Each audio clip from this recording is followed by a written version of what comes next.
Hello दोस्तों, यदि आप भी क्लास नाइन्थ का 18 मार्च को हिंदी का एनुअल यानी वार्षिक परीक्षा देने वाले हैं तो अभी की इस क्लास में क्लास नाइन्थ के लिए हिंदी के हम लोग क्वेश्चन पेपर देखेंगे 18 मार्च एनुअल यानी वार्षिक परीक्षा के लिए।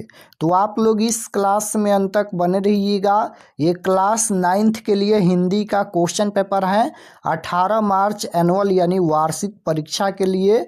यहाँ पर देख सकते हो एनुअल एग्जामिनेशन 2026 क्लास नाइन्थ के लिए एनुअल यानी वार्षिक परीक्षा 2026 के लिए ये हिंदी का क्वेश्चन पेपर है क्लास नाइन्थ का 18 मार्च एनुअल यानी वार्षिक परीक्षा के लिए। तो हिंदी का विषय कोड 101 रहेगा और समय मिलेगा 3 घंटा 15 मिनट का और पूर्णांक 100 रहेगा। 100 नंबर का एग्जाम होगा। तो सबसे पहले पेपर में खंड अ मिलेगा। खंड अ में आपसे ऑब्जेक्टिव टाइप क्वेश्चन पूछा जाएगा। 1 से लेकर 100 तक ऑब्जेक्टिव क्वेश्चन पूछा जाएगा। इनमें से किन्हीं 50 प्रश्नों के उत्तर देना है परीक्षा में। तो आइए पहला नंबर क्वेश्चन देखते हैं। आप लोग क्लास को पूरा वॉच कीजिएगा और अगर आप लोग चैनल पर नए होंगे तो चैनल को ज़रूर सब्सक्राइब कर लेना ताकि आने वाले नेक्स्ट क्लास आपके पास ज़रूर पहुँचे। तो पहला नंबर क्वेश्चन है कि भाषा या वाणी की सबसे छोटी इकाई क्या है। पहले व्याकरण का ही क्वेश्चन पूछा गया है, उसके बाद बुक का क्वेश्चन पूछा गया है। तो भाषा या वाणी की सबसे छोटी इकाई पूछा गया है तो इसका राइट आंसर वर्ण हो जाएगा। Option number A right answer. 2 number question है निम्नलिखित में कौन द्विगुण व्यंजन है। तो 2 का right answer option number C हो जाएगा। 3 नंबर है हिंदी में स्वर वर्णों की संख्या कितनी है। तो हिंदी में स्वर वर्णों की संख्या कितनी है तो राइट आंसर हो जाएगा 11। 4 नंबर क्वेश्चन है ब वर्ण का उच्चारण स्थान। तो ब का उच्चारण स्थान ओष्ठ होता है। राइट आंसर डी हो जाएगा ओष्ठ। क्वेश्चन नंबर 5 यहाँ पर पूछा गया है कि ग वर्ण का उच्चारण स्थान क्या है। तो क ख ग का उच्चारण स्थान क्या होता है तो याद रखिएगा कंठ होता है। Right answer option number A हो जाएगा। ग का उच्चारण स्थान क्या होता है कंठ होता है। 6 नंबर क्वेश्चन है निम्नलिखित में कौन वर्ण संयुक्त व्यंजन है। तो 6 का राइट आंसर सी हो जाएगा त्र। क्वेश्चन नंबर 7 है निम्नलिखित में कौन अनुनासिक वर्ण है। तो 7 का राइट आंसर ए हो जाएगा म। क्वेश्चन नंबर 8 यहाँ पर पूछा गया है कि 2 वर्णों के मेल से होने वाले विकार को क्या कहते हैं। तो 2 वर्णों के मेल से होने वाले विकार को क्या कहते हैं तो संधि कहते हैं। राइट आंसर बी हो जाएगा। अभ्युदय का संधि विच्छेद क्या होगा तो 9 का राइट आंसर सी हो जाएगा। अभि प्लस उदय होता है। 10 नंबर क्वेश्चन पूछा गया है कि एकाक शब्द का संधि विच्छेद क्या होगा तो 1 + 1 हो जाएगा। Option number D right answer. इत्यादि शब्द का संधि विच्छेद तो इत्यादि का संधि विच्छेद क्या होता है इति प्लस आदि होता है। ऑप्शन नंबर ए में दिया गया है। राइट आंसर ए हो जाएगा। इत्यादि शब्द का संधि विच्छेद इति प्लस आदि होता है। 12 नंबर क्वेश्चन है यहाँ पर कि तपह +1 पदों की संधि क्या होगी तो ये हो जाएगा तपोवन। ऑप्शन नंबर बी में दिया गया है। राइट आंसर बी होगा। उत प्लस भव पदों की संधि क्या होगी तो राइट आंसर डी हो जाएगा उद्भव। क्वेश्चन नंबर 14 यहाँ पर पूछा गया है। 14 नंबर क्वेश्चन है मनावन शब्द का वर्ण विच्छेद क्या होगा। तो 14 का right answer option number D हो जाएगा। यहाँ पर म + अ + न + ओ + ह + अ + र + अ हो जाएगा। तो right answer D. Question number 15 देखिएगा। यहाँ पर इन ध्वनियों के मेल से कौन सा शब्द बनेगा, यानी इसको जोड़ेंगे तो कौन सा शब्द बनेगा तो राइट आंसर क्या हो जाएगा यज्ञ बनेगा। ऑप्शन नंबर बी में दिया गया है। क्वेश्चन नंबर 16 पूछा गया है निम्नलिखित में कौन शुद्ध शब्द है। तो शुद्ध शब्द पूछा गया है तो शुद्ध शब्द परमेश्वर हो जाएगा। डी में दिया गया है। निम्नलिखित में कौन अशुद्ध शब्द है तो अशुद्ध शब्द पूछा गया है तो अध्ययन हो जाएगा यहाँ पर अशुद्ध शब्द। क्वेश्चन नंबर 18 पूछा गया है कि विराम शब्द का शाब्दिक अर्थ क्या होता है तो राइट आंसर डी हो जाएगा ठहराव। निम्नलिखित में प्रश्नवाचक चिन्ह कौन है तो देखिए यहाँ पर लास्ट में इस प्रकार से प्रश्न पूछा गया है। तो प्रश्नवाचक चिन्ह ऑप्शन नंबर सी में दिया गया है। राइट आंसर सी होगा। यथाशक्ति शब्द कौन समास है तो यथाशक्ति कौन सा समास है? तो ये हो जाएगा अविभाज्य समास, राइट आंसर डी होगा। चंद्रमुख शब्द कौन सा समास है? तो चंद्रमुख ये कर्मधारय समास है। सोमवार किस संज्ञा का उदाहरण है? तो सोमवार ये व्यक्तिवाचक संज्ञा का उदाहरण है, right answer option number A हो जाएगा व्यक्तिवाचक। क्वेश्चन नंबर 23 पूछा गया है यहाँ पर, निम्नलिखित में कौन भाववाचक संज्ञा का उदाहरण है? तो भाववाचक ये हो जाएगा लड़कपन, ऑप्शन नंबर बी में दिया गया है। क्वेश्चन नंबर 24 है, संज्ञा के जिस रूप से व्यक्ति या वस्तु की नर या मादा जाति का बोध हो उसे व्याकरण में क्या कहते हैं? तो क्या कहते हैं? लिंग कहते हैं, राइट आंसर बी हो जाएगा। क्वेश्चन नंबर 25 देखिएगा, रोटी शब्द किस लिंग का उदाहरण है? रोटी शब्द, तो रोटी शब्द ये हो जाएगा स्त्रीलिंग शब्द, ऑप्शन नंबर बी में दिया गया है। प्यास शब्द किस लिंग का उदाहरण है? तो प्यास ये हो जाएगा पुल्लिंग शब्द, right answer option number A हो जाएगा। कामना शब्द का बहुवचन, तो कामना शब्द का बहुवचन पूछा गया है, तो कामने हो जाएगा, राइट आंसर डी। वह घर से बाहर आया, इस वाक्य में कौन कारक है?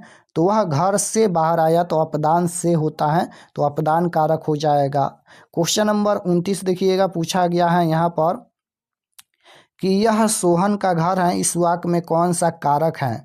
कारक पूछा गया है, तो संबंध कारक है। प्रयोग के अनुसार सर्वनाम के कितने भेद हैं? तो सर्वनाम के 6 भेद होता है, राइट आंसर डी हो जाएगा 6।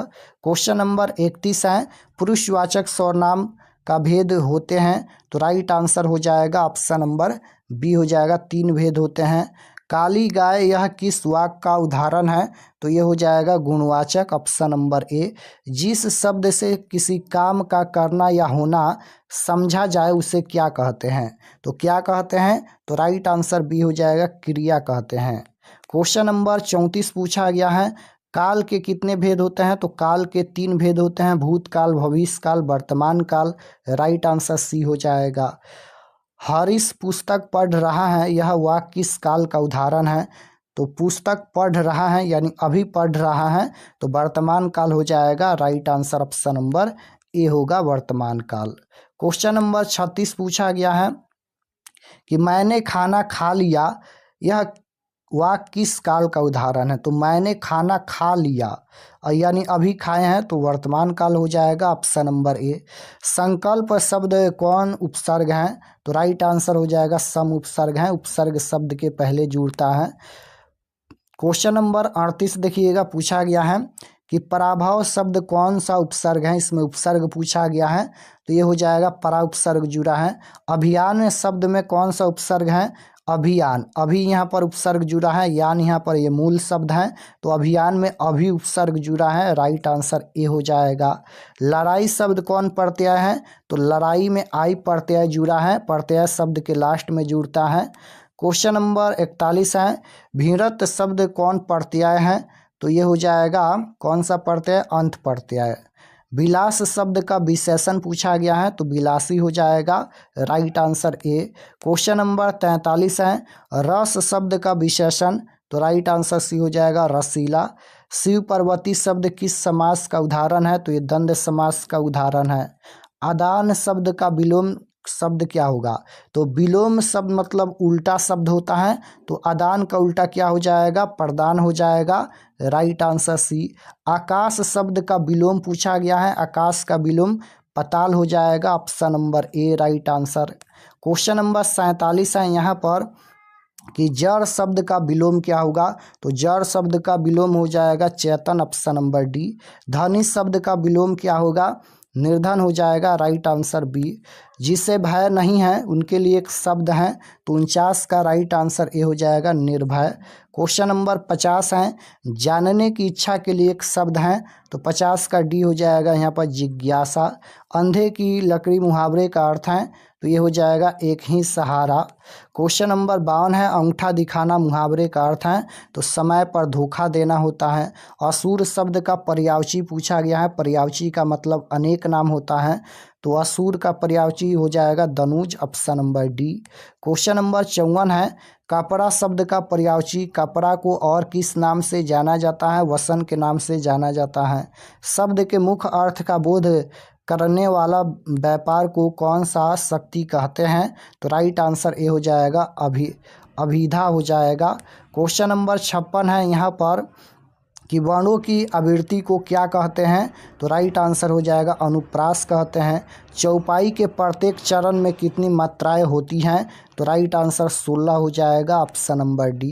क्वेश्चन नंबर 58 है कि ध्रुपद गायन की परंपरा में किस घराने को अंतर्राष्ट्रीय ख्याति मिली? तो right answer option number B हो जाएगा, दरभंगा घराने को। ख्याल किसका एक रूप है? ख्याल किसका एक रूप है? तो शास्त्रीय गायन का। भारतीय संगीत का अपना तंतुवाद कौन रहा है? तो राइट आंसर 60 नंबर का ऑप्शन नंबर यहाँ पर ए राइट आंसर हो जाएगा, सारंगी। क्वेश्चन नंबर 61 देखिएगा, पूछा गया है। अब यहाँ पर ये बुक का क्वेश्चन आ गया, निम्न में कौन विश्व का सर्वश्रेष्ठ शहनाई वादक है? तो विश्व का सर्वश्रेष्ठ शहनाई वादक बिस्मिल्लाह खां है, राइट आंसर ए हो जाएगा, बिस्मिल्लाह खां। क्वेश्चन नंबर 62 है, पखावज का दूसरा नाम क्या है? तो right answer option number B हो जाएगा, मृदंग। क्वेश्चन नंबर 63 पूछा गया है, झिझिया क्या है? तो झिझिया क्या है? झिझिया नृत्य है, राइट आंसर बी हो जाएगा। जिस दिन बारात जाती है उस दिन की रात में दूल्हे के घर नारियां क्या करती हैं? तो right answer option number A हो जाएगा, डोमकच। बिहार में चित्रकला का व्यापक विकास किस रूप में हुआ? तो राइट आंसर 65 नंबर का ऑप्शन नंबर बी हो जाएगा, पटना कलम के रूप में। कहाँ से बौद्ध प्रचारकों के साथ साथ चित्रकार तथा मूर्तिकार भी बाहर भेजे जाते थे? तो right answer option number B हो जाएगा, पाटलिपुत्र से। क्वेश्चन नंबर 67 है, पटना चित्र शैली के प्रमुख चित्रकारों में कौन शामिल नहीं है? तो राइट आंसर हो जाएगा, डॉक्टर नागेंद्र मोहनी। मिथिला की रंगीन चित्रकारी को मिली है? तो मिथिला की रंगीन चित्रकारी को मिली है, तो राइट आंसर हो जाएगा, अंतर्राष्ट्रीय प्रसिद्धि मिली है, राइट आंसर ये हो जाएगा, अंतर्राष्ट्रीय प्रसिद्धि। क्वेश्चन नंबर 69 है कि मिथिला चित्रकला के कितने प्रमुख रूप दिखाई पड़ते हैं? तो right answer option number A हो जाएगा, 2। बिहार बंधु नामक पत्रिका के संपादक कौन थे? तो राइट आंसर बी हो जाएगा, केशव राम भट्ट। क्वेश्चन नंबर 71 है यहाँ पर, मनोरंजन नाटक मंडली आरा के संस्थापक कौन थे? तो राइट आंसर हो जाएगा, पंडित ईश्वरी प्रसाद शर्मा। निम्नलिखित में कौन अभिनेता बिहार राज्य के हैं? तो right answer option number A हो जाएगा, शत्रुघ्न सिन्हा। क्वेश्चन नंबर 73 पूछा गया है, मैं निर्भरी दुख की बदली शीर्षक कविता के रचनाकार कौन है? तो राइट आंसर हो जाएगा, Mahadevi Verma, option number D. दक्षिणी अमेरिकी देश चिली के पराल शहर में किस कवि का जन्म हुआ था? तो राइट आंसर हो जाएगा, पाल्बो नेरूदा का जन्म हुआ था। क्वेश्चन नंबर 75 है, समुद्र शीर्षक कविता में किसका चरित्र प्रकट किया गया? तो राइट आंसर बी हो जाएगा, समुद्र का। भीगी हुई चिड़िया की तरह कौन फुरफुराती थी? तो राइट आंसर ऑप्शन नंबर 76 का डी हो जाएगा, निम्मो। क्वेश्चन नंबर 77 पूछा गया है कि कितने मुकदमे लंबित हैं तुम्हारी अदालत में कितने साल से? यह किस शीर्षक कविता की पंक्ति हैं? तो ये हो जाएगा, मेरा ईश्वर। मेरा ईश्वर शीर्षक कविता में किसने दुखी न रहने की ठान ली है? तो राइट आंसर हो जाएगा, कवि ने, ऑप्शन नंबर सी हो जाएगा। क्वेश्चन नंबर 79 है, किस शीर्षक कविता में गीतों, फूलों और विधा की खेती करने की बात की गई है? तो इसका आंसर हो जाएगा, पूरा हिंदुस्तान मिलेगा। आ रही रवि की सवारी शीर्षक कविता में रात का राजा राह में क्या बनकर खड़ा रहा? तो राइट आंसर हो जाएगा, भिखारी, ऑप्शन नंबर डी। प्रिय प्रवास के रचनाकार कौन है? तो प्रिय प्रवास के रचनाकार अयोध्या सिंह उपाध्याय हरिऔध हैं, राइट आंसर ए हो जाएगा। गुरु गोविंद सिंह का जन्म किस राज्य में हुआ था? किस राज्य में हुआ था? बिहार में हुआ था। क्वेश्चन नंबर 83 है, हिंदी के प्रसिद्ध सूफी कवि कौन थे? तो ये हो जाएगा, मंझन। निम्नलिखित में कौन संत कवि हैं? तो ये हो जाएगा, रविदास। क्वेश्चन नंबर 85 पूछा गया है, भागजोगनी किस कहानी की पात्रा है? भागजोगनी ये किस कहानी की पात्रा है? कहानी का प्लांट की पात्रा है, राइट आंसर डी हो जाएगा, कहानी का प्लांट। क्वेश्चन नंबर 86 है, युआन चांग किसके समय में भारत आए थे? तो राइट आंसर हो जाएगा, सम्राट हर्षवर्धन के समय। 87 नंबर क्वेश्चन है, कि वियोग किनका प्रसिद्ध गद्य काव्य है, तो राइट आंसर डी हो जाएगा लक्ष्मी नारायण सुधांशु। क्वेश्चन नंबर 88 है, 4 मन पाट जूट का पैसा क्या हुआ, धरती पर गांव ही नहीं पड़ते लाल पान की बेगम शीर्षक कहानी में यह कथन किसका है। किसका कथन है, बिरजू की माँ का कथन है। राइट आंसर डी हो जाएगा। क्वेश्चन नंबर 89 है, वाटसन होटल कहाँ था, तो राइट आंसर क्या हो जाएगा, बम्बई में। टॉल्स्टॉय के घर में शीर्षक पाठ की विधा क्या है, तो राइट आंसर क्या हो जाएगा, टॉल्स्टॉय के घर में शीर्षक पाठ की विधा पूछा गया है, तो ये हो जाएगा रिपोर्ताज। ऑप्शन नंबर 90 का राइट आंसर सी हो जाएगा। क्वेश्चन नंबर 91 है, निम्नलिखित में से किस शीर्षक पाठ की विधा रेखा चित्र है, तो ये हो जाएगा ऑप्शन नंबर बी। यहाँ पर बी राइट आंसर हो जाएगा, अष्टावक्र। पधारे महारे देश शीर्षक पाठ में किस राज्य का वर्णन है, तो राइट आंसर ए हो जाएगा, राजस्थान। क्वेश्चन नंबर 93 पूछा गया है, मध्य प्रदेश के उज्जैन शहर में किस लेखक का जन्म हुआ था, तो राइट आंसर हो जाएगा शरद जोशी। लेखक शरद जोशी ने भारतीय रेल की अव्यवस्था के बहाने किसकी पोल खोली है, तो राइट आंसर हो जाएगा भारतीय सुव्यवस्था की। क्वेश्चन नंबर 95 है कि प्रसिद्ध कवि नागार्जुन ने कितने गद्य की भूरी भूरी प्रशंसा की है, तो right answer option number B हो जाएगा, जगदीश नारायण चौबे। अच्छे निबंध के लिए क्या आवश्यक है, तो अच्छे निबंध के लिए यहाँ पर काल्पनिक शक्ति, option number A right answer हो जाएगा। क्वेश्चन नंबर 97 है, सुरेश किस कहानी का पात्र है, सुरेश किस कहानी का पात्र है, सूखी नदी का पुल। बोलपुर के निकट शांति निकेतन की स्थापना किसने की थी, तो ये हो जाएगा Rabindranath Thakur. Option number A हो जाएगा। 99 नंबर क्वेश्चन देखिएगा, पूछा गया है यहाँ पर कि नीरस शिक्षा में जीवन का बहुमूल्य समय क्या हो जाता है, तो राइट आंसर हो जाएगा व्यर्थ। कवि रैदास अपनी तुलना किससे की है, तो राइट आंसर हो जाएगा चंदन से। ऑप्शन नंबर ए हो जाएगा चंदन से। तो यहाँ पर हम लोग हिंदी के 100 क्वेश्चन देखे हैं और 50 क्वेश्चन का ही उत्तर देना है परीक्षा में। तो आप लोग 50 क्वेश्चन बना लीजिएगा। और चलिए हम आपको बताते हैं कि आप लोग ऑब्जेक्टिव सब्जेक्टिव क्वेश्चन आंसर कहाँ से डाउनलोड कर सकते हैं। और चैनल पर नए होंगे तो चैनल को ज़रूर सब्सक्राइब कर लीजिएगा, ताकि आने वाले नेक्स्ट क्लास आपके पास ज़रूर पहुँचे। तो objective subjective question answer download करने के लिए गूगल पर चले आना है और आपको सर्च करना है RK एक्सपर्ट क्लासेस। इसी चैनल का नाम आपको गूगल में सर्च करना है RK एक्सपर्ट क्लासेस। तो जैसे ही गूगल पर सर्च करेंगे RK एक्सपर्ट क्लासेस, तो आपके सामने इस प्रकार से फर्स्ट पेज आएगा, इस पर आपको क्लिक करना है। यहाँ पर देखिएगा RK एक्सपर्ट क्लासेस का फर्स्ट पेज है, इस पर आपको क्लिक करना है। क्लिक करने के बाद ये ओपन हो जाएगा और ओपन होने के बाद आपको नीचे आना है क्लास 9th के सेक्शन में। तो यहाँ पर देखिएगा ये क्लास 9th का सेक्शन है और इसमें सभी सब्जेक्ट का क्वेश्चन पेपर दिया गया है। जो भी सब्जेक्ट का क्वेश्चन पेपर देखना है क्लिक करके देख सकते हैं। यहाँ पर हिंदी सोशल साइंस दोनों का दिया गया है। तो जैसे आपको हिंदी का देखना है तो यहाँ पर देखिएगा 18 मार्च class 9th Hindi question paper annual exam 2026, इस पर आपको क्लिक करना है। क्लिक करने के बाद नीचे आएंगे सब्जेक्ट, ये हिंदी का पेज खुला है। एग्ज़ाम डेट 18 तारीख को होने वाला है। और आप लोग व्हाट्सअप चैनल ज़रूर ज्वाइन कर लीजिएगा इस पर क्लिक करके। और ये सभी परीक्षा से संबंधित जानकारी लिखा गया है, आप लोग इसे एक बार ज़रूर पढ़ लीजिएगा। और पढ़ने के बाद यहाँ पर नीचे आएंगे तो ऑब्जेक्टिव आंसर की मिलेगा। ऑब्जेक्टिव का आंसर यहाँ पर जल्द ही अपडेट कर दिया जाएगा। तो ऑब्जेक्टिव का आंसर यहाँ से देख सकते हैं। और नीचे आएंगे तो यहाँ पर देखिए ये सभी सब्जेक्टिव यहाँ पर दिया गया है और इसको PDF में डाउनलोड कर सकते हैं। यहाँ पर देखिएगा PDF डाउनलोड पर क्लिक करेंगे तो PDF यहाँ से डाउनलोड कर सकते हैं और इस पर क्लिक करके क्वेश्चन पेपर डाउनलोड कर सकते हैं। तो जैसे सब्जेक्टिव PDF देखना है तो इस पर क्लिक कीजिएगा, PDF डाउनलोड। क्लिक करने के बाद यहाँ पर देख लीजिए आपके सामने ये PDF ओपन हो गया। तो यहाँ से आकर आप लोग ऑब्जेक्टिव सब्जेक्टिव PDF डाउनलोड कर सकते हैं।